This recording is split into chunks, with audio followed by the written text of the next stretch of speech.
ағайын, ассалаумағалейкум қазақ елі. Бүгінгі видео 20 ғасырдың басында бүкіл қазақ даласының көрнекті мемлекет және қоғам қайраткерлерінің бірі болған патша режимі кезінде де большевиктер билікке келгеннен кейін де қазақ халқының мүдделерін қорғап отырған, бірақ бүгінде есімі тарихтан шеттетіліп кеткен Байқадам Каралдинге арналады.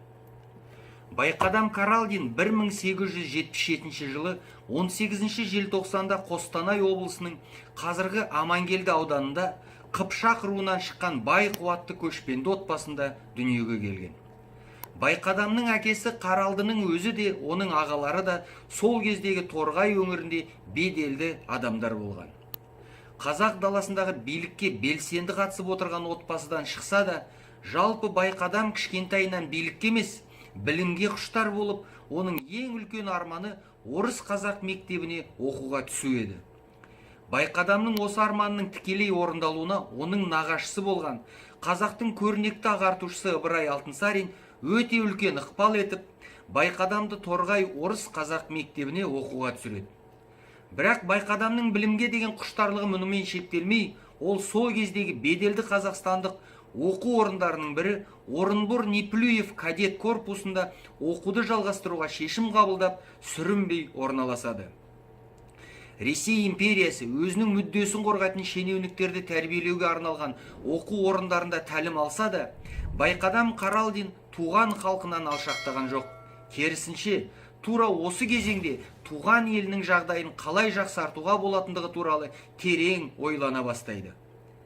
Кадет корпусын бітіргеннен кейін Каралдин Торғай облысының әкімшілік органдарында уездік басқарманың қызметкері, есепші, көшіруші, аудармашы лауазымдарында жұмыс істейді. Осы қызметтердің барысында Каралдин орыс әкімшілігінің қазақтарға қатысты әділетсіздігімен тікелей бетпе-бет кездесіп, өзінің туған халқының өмірін жақсартуға деген ұмтылысты одан әрі арттырады. Осы мақсатта 1909-1910 жылдары Каралдин Торғай мен Сырдария облыстарындағы этнографиялық экспедицияларға қатысады. Қырхан трактатындағы қар суын ұстап қалатын бөгет салуды ұйымдастырады. Торғай газетінің тарихи бөлімін басқарады. Сонымен қатар, домбырада шебер ойнайтын керемет әнші Каралдин тіпті үйдегі бір бөлмені үй театры ретінде жабдықтап, әйелі Үрзипа мен балаларының көмегімен Міржақып Дулатовтың шығармаларына өз спектакльдерін қояды. Кейде осы үйдегі қойылымдарға Каралдин қазақтың талантты ұл қыздарын да қатыстырып, олардың көпшілігі кейіннен танымал қазақстандық артистерге айналды.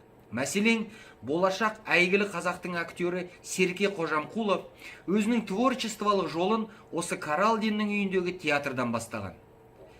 Ел басына күн туған 1916 жылы Байқадам Каралдинда қол түсіріп отырмады. Ашығынан көтеріліске қатыспаса да, ол өзінің тікелей бастығы Торғайдың әскери губернаторы Эверсманға ашық хат жазып, қазақтарға қарсы репрессияны тоқтатуды талап етті. Сонымен бірге Каралдин Торғай көтерілісшілерінің көсемі Жанбосыновты ақпараттандырып отырып, патша әскерінің барлық іс-қимылдарын баяндады. Алайда көп ұзамай Каралдин әшкереленіп, 1916 жылы 8 желтоқсанда ол өлім жазасына кесілді. Бірақ бұл жазадан Каралдинді ақпан төңкерісі құтқарып, 1917 жылы 15 сәуірде Байқадам Каралдин босатылады. Абақтыдан шыққан Байқадам бірден уақытша үкіметтің көзіне ілігеді. Өйткені сол кездегі қазақтардың арасындағы ақылды және білімді тұлғалардың бірі еді. 1917 жылы 23 наурызда Торғай губернаторының бұйрығымен Каралдин Торғай уезінің хатшысы қызметіне тағайындалды. Билікке орала салысымен Каралдин дереу қазақ даласындағы саяси процестерге араласты. Мысалы, 1917 жылдың көктемінде өткен Торғай облыстық қазақтар съезінің жұмысына белсене қатысып, сол жерде Ахмет Байтұрсыновпен танысып, достасады. Тура осы съезде Байқадам Каралдин уақытша үкіметке бағынудан бас тартқан Жанбосынов пен Амангелді батырдың отрядтарын басу үшін қарулы жасақ жіберу туралы ұсынысқа қарсы болып, аудан ақсақалдарының съезін шақыруды ұсынғанын ерекше атап кеткен жөн. Бірте Каралдин уақытша үкіметтің қазақ халқының өмірін жақсартуға ықпал етуі мүмкін емес екенін түсіне бастап, 1917 жылы 18 мамырда денсаулығына байланысты жұмыстан шығаруды сұрайды. Бірақ уақытша үкімет аймақтағы беделі жоғары болған осындай елеулі тұлғаның қолдауынан айырылғысы келмей, 1917 жылы 22 мамырда уақытша үкіметтің Торғай облыстық комиссары Әлихан Бөкейханов Каралдинді Орынборға шақырып алып, Торғай аудандық земство кеңесінің мүшесі болуға көндірді. Уақытша үкімет құлап, билікке большевиктер партиясы келе бастаған кезде, Байқадам Каралдин оларды алғаш қолдаған қазақ зиялыларының бірі болды. Мұның себебі большевиктердің қазақ халқына автономия береміз деген уәдесі. Қазақ жерінде кеңес үкіметі орныға салысымен, Каралдин Торғай аудандық халық комиссары және Торғай аудандық атқару комитетінің төрағасы болып тағайындалды. Бірақ тура осы кезеңде Байқадамның алдына қиын таңдау пайда болады. Алаш па, әлде большевиктер ме? Алаштың көсемдері Байтұрсынов және Бөкейхановпен дос бола отырып, сонымен бірге тұңғыш қазақ большевигі Жангелдиннің туысы болған Каралдин қазақтың осы екі тобын бір-бірімен мәмілеге келуді қолға алады. Мысалы, Байтұрсынов пен Жангелдин Мәскеуге Ленинмен келіссөздер жүргізу үшін барғанда, олардың қасында Каралдин да болды.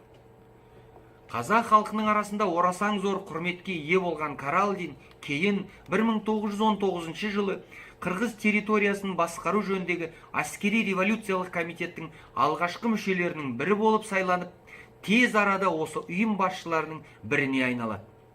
Мысалы, қазіргі таңда Байқадам Каралдин қазақ әділеттігінің негізін қалаушы екенін көбісі білмейді.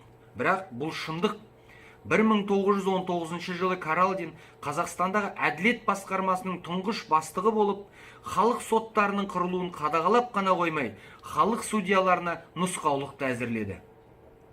Алайда көп ұзамай Байқадам Каралдин жүн мен теріге мемлекеттік монополияны жою сияқты ұлтшылдық ұсыныстармен большевиктер көсемдерін ызасын келтіріп, 1920 жылы Торғайға қайтадан ауыстырылып, Торғай уездік атқару комитетінің земство бөлімінің бастығы болып тағайындалады. Осы қызметте ол Торғай мелиорациясымен айналысып, бірнеше ауыл шаруашылық артельдері мен кооперативтерін ұйымдастырады. 1922 жылы бұрынғы Алашорда қайраткерлерін қудалау науқаны кезінде Каралдин бұл қызметінен де босатылып, тіпті дауыс беру құқығынан айырылады. Бірақ кеңес үкіметі Каралдин секілді білімді және беделді адамның қызметінен толықтай бас тарта алмады. Сондықтан Каралдин қарапайым совет қызметкер ретінде тек төмен жұмыста істеді. Мысалы, 1925 жылы Қостанай райпотреб союзының тапсырмасы бойынша қазақ тұрғындар арасында үгіт-насихат жұмыстарын жүргізіп, 40 тұтынушылар қоғамын ашты. Ал 1928 жылы Байғабыл тұтынушылар қоғамында есепші болып жұмыс істеді. Қызметін төмендетсе де, халық арасындағы беделін төмендете алмаған большевиктер бірте-бірте Каралдинге қайтадан тиісе бастайды. Бұл науқан әсіресе 1925 жылы Қазақстан басшылығына Филипп Голощекин келгенде күшейе түсті. 1928 жылдың қыркүйегінде Байқадам Каралдин жалған түрде қазақтың бай феодалы деп жарияланып, қайта істі болды. Байқадам Каралдин іс жүзінде ешқандай бай болмаса да, кеңес басшылығы Каралдинді осы санатқа жатқызу үшін 305 бас малы бар деп жария жасады. Ең қызығы, сот кезінде осы малдың басын жариялаған санға жеткізу үшін Каралдиндің жеке малын ғана емес, жиендері мен ағаларының меншік малын да оған жатқызды. Мұндай әділетсіздікке шыдай алмаған Каралдин Қазақстанның сол кездегі астанасы Қызылордаға шағымданамын деп аттанды. Бірақ бұл үлкен қателік еді. Қызылордаға келе салысымен Каралдин Голощекиннің тікелей бұйрығымен 3 жылға Семейге айдауға жөнелтіледі. Мұнымен бірақ әділдік іздеген Каралдиннің соры аяқталмады. Айдауда жүрген жерінде тағы да абақтыға қамалып, көптеген қинаудан кейін 1930 жылдың 25 мамырында Семейде Байқадам Каралдин кеңес үкіметінің саяси жауы ретінде өлім жазасына кесіліп, 30 мамырда атылды. Міне осылай қазақтың көрнекті тұлғаларының бірі болған Байқадам Каралдиннің тағдыры осылай аяқталды. Ең өкініштісі, осы керемет патриот, өз кезеңіндегі қазақ лидерлерінің бірі болған Байқадам Қаралдиннің есімі қазіргі таңда әлі де қазаққа белгісіз. Бірақ біз қазақ мемлекеттілігін қалпына келтіруге 100 жыл толған осы жылы қазақтың көрнекті тұлғасының жарқын есімін қайта жаңғыртып есте сақтауымыз керек.